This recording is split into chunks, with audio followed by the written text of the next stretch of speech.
Olá, sejam todos muito bem-vindos ao curso de Programação em Python. Meu nome é Márcio Guilardi, eu sou formado em Gestão de TI e pós-graduado em Ciência de Dados e Big Data pela PUC Minas. Serão publicados uma série de vídeos sobre a programação em Python, desde o seu nível iniciante até o seu nível intermediário para avançado. Nesse primeiro vídeo, nós vamos tratar sobre o que é o Python, a instalação do Python no ambiente Windows, o ambiente de desenvolvimento do Python, tanto local quanto online, e alguns códigos, né, em Python para a gente se familiarizar com a linguagem. O Python ele foi criado em 1989 na Holanda e a sua primeira versão publicada em 1991. E de lá para cá ela tem evoluído de tal forma que nós já estamos na versão 3.9.5. Para a instalação do Python, é recomendado que você vá ao site oficial e escolha a última opção disponível, que é o Python 3.9.5. Lembrando que essa versão não é compatível com o Windows 7. Caso você queira instalar uma versão compatível com o Windows 7, você deve ir na seção do Windows e procurar ali a versão apropriada para o seu sistema. Ao baixar e executar o arquivo que vai ser disponibilizado, é muito importante que antes que você execute a instalação propriamente dita, que você cheque esse checkbox, clique nessa opção, deixe marcado, para que seja adicionado o Python ao path do Windows. Se você não fizer isso, quando você for executar o Python na linha de comando, ele vai dar como comando não reconhecido. Aí você vai ter que ir até a pasta onde foi instalado o Python e executar o Python a partir dali. Então, eu recomendo fortemente que você adicione o Python ao path do Windows para que quando você use a linha de comando do Windows, ele possa ser executado normalmente. Após a instalação do Python, para verificar se a instalação está ok, entre na linha de comando do Windows, no prompt de comando, e digite o seguinte comando: Python e com esse parâmetro, version. Não sei se assim se fala, né? Versão. Aí ele vai te falar qual é a versão que está instalada. Apesar de estar disponível a versão 3.9.5, eu já havia instalado a versão 3.9.4 na minha máquina. E para executar o interpretador, né? Como eu falei, Python é uma linguagem interpretada. Você tem que digitar somente Python. E fazendo assim, ele vai abrir o interpretador para você. Esses três sinalzinhos de maior junto é o prompt do Python, dizendo que ele já está apto para executar o comando necessário. Por exemplo, 1, 2, 3 mais 4, 5, 6. Ele simplesmente vai processar essa operação e me apresentar o resultado. Só para conhecimento, um primeiro comando, o print. O print é um comando interno do Python, onde ele imprime informações, né, para o usuário, mensagens ou resultados de algum processamento. Normalmente um texto é colocado no Python entre aspas para ser apresentado no console. Isso que nós estamos trabalhando é o console do Python. Se alguém falar, você ouvir falar console do Python, esse interpretador que você vai abrir e uma mensagem então para ser apresentada ao usuário. O Python vai interpretar este comando, traduzir em linguagem de máquina e a máquina ao processar retornando o resultado para vocês, ok? Resultado na tela. Print Márcio Guilard, meu nome, simplesmente ele traz a mensagem na tela. Caso você queira entrar em contato, pode me escrever no e-mail que está apresentado aqui, que eu terei o maior prazer em te responder e te ajudar no que for necessário. Print. Você também pode fazer operações matemáticas no console aqui só para fazer alguns testes. Lembrando que como é na matemática normal, né, que a gente aprendeu na escola, a ordem dos fatores altera aqui o produto. Você tem que pôr os sinais de acordo com a regra matemática. Por exemplo, se você quiser tirar a média aritmética de 3 notas de um aluno, se você fizer 10 mais 8 mais 7 dividido por 3, qual é a operação que vai dar aqui? Qual é o resultado? Esse resultado ele vai se basear na regra matemática. Primeiro ele vai fazer a divisão e depois ele vai fazer a soma. Então isso não vai ser um resultado confiável. O que nós temos que fazer? Para fazer corretamente, nós temos que usar tal como a regra de matemática nos diz que os operadores têm precedência um pelo outro, e para a gente ter o resultado correto, a gente tem que fazer como você faria normalmente um cálculo matemático. Coloca entre parênteses o que você quer somar primeiro, a precedência do parênteses vem primeiro, e depois ele divide pelo 3, assim encontrando a média correta. Pois bem, após a instalação do Python, nós temos ainda um ambiente de desenvolvimento integrado que vem junto com a instalação do Python, é o idle.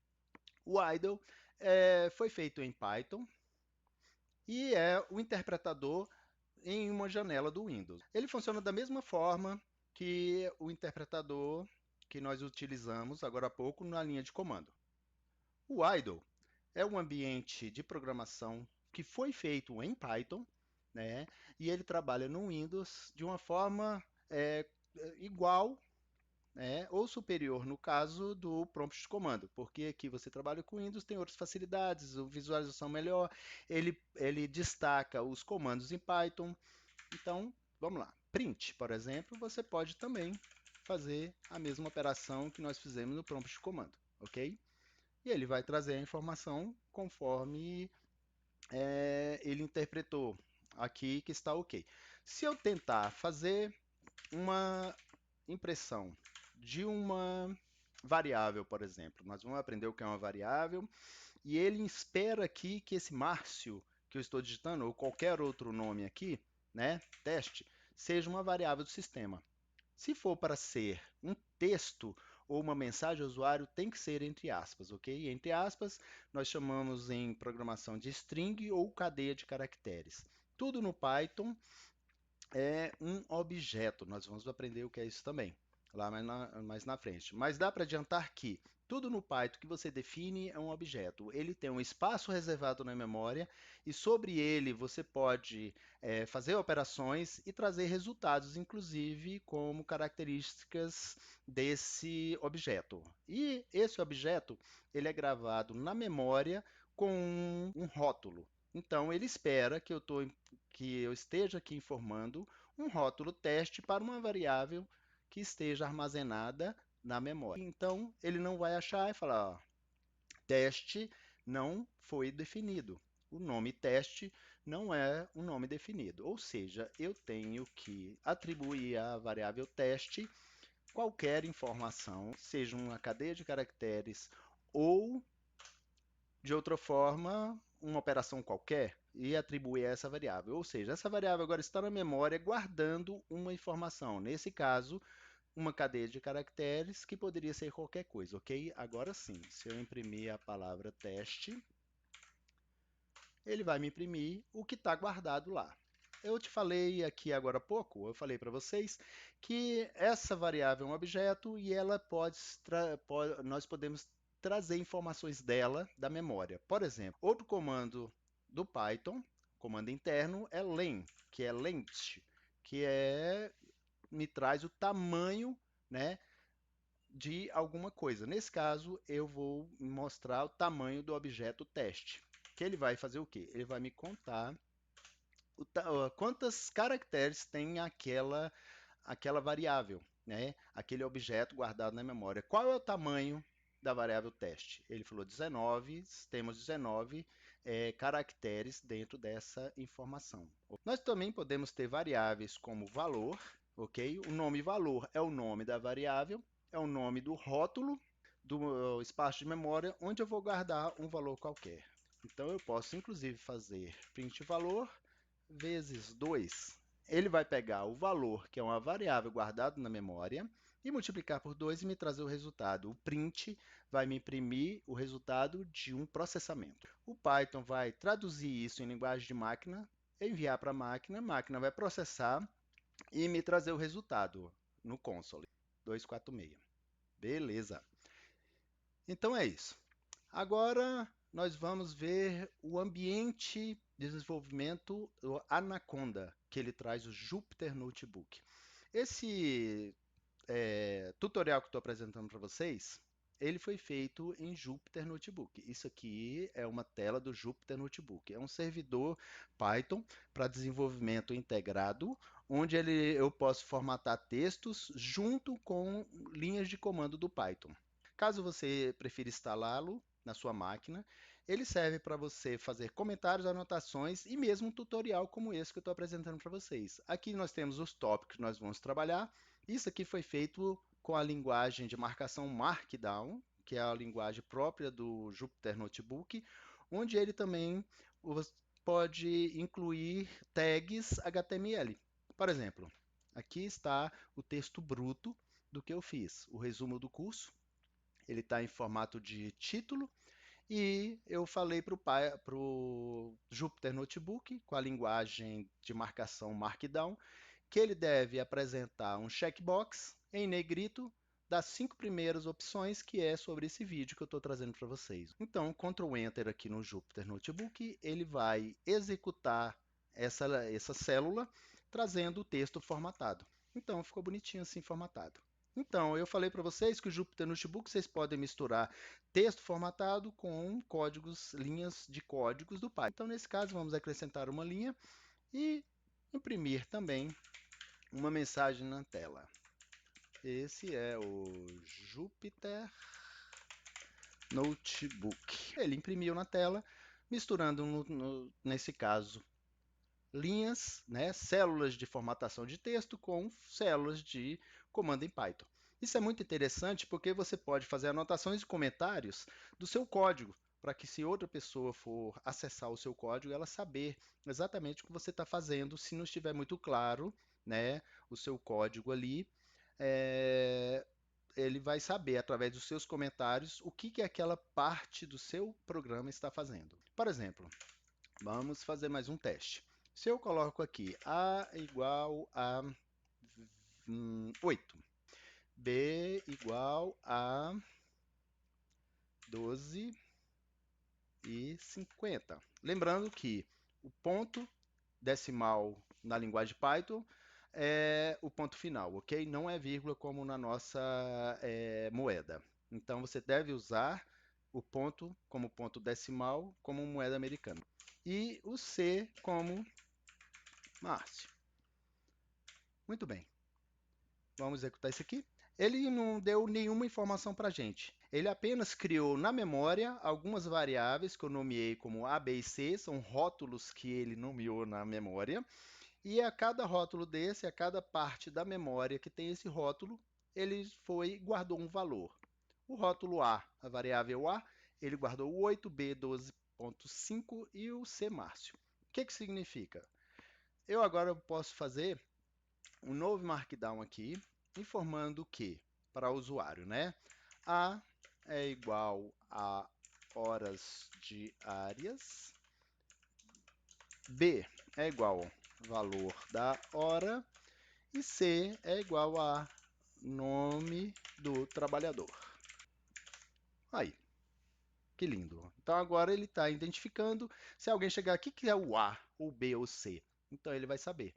Caso você não queira instalar o Jupyter Notebook na sua máquina, você pode usar ele online. Primeiramente, se você quiser instalar o Jupyter Notebook no seu computador, você tem que ir no site do Anaconda, anaconda.com, em produtos, escolher a versão individual.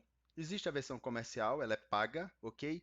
A versão individual, ela dá para você utilizar para o aprendizado desse curso e para fazer ciências de dados e Big Data também, para você trabalhar com Machine Learning, com limpeza de dados, com estatísticas e tudo que ciência de dados te oferece, ok? A versão individual dá para você fazer isso. Você clica na versão individual, ele vai te dar a opção em seguida de download dessa versão individual, que é essa versão é uma versão gratuita que você pode utilizar.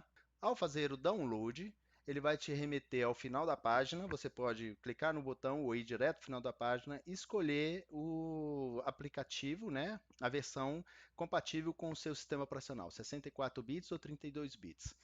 Como no Python, você vai executar o arquivo que for baixado e vai dar next, você vai concordar com as opções, né, do contrato para a utilização da versão individual, escolher o local onde vai ser salvo e principalmente no final, antes da instalação, você vai também marcar essa opção, primeira opção aqui, para ele adicionar o Anaconda à variável do sistema, ao path do sistema, ao caminho do Windows. Porque caso você venha fazer uma atualização do Anaconda, por exemplo, a gente pode te mostrar isso, como fazer isso em algum vídeo futuro, você vai precisar usar o prompt de comando. E quando você digitar um comando do Anaconda para atualização do sistema Anaconda, por exemplo, ele vai dar que o comando não é reconhecido. Então, adicione o Anaconda ao path do Windows. Beleza.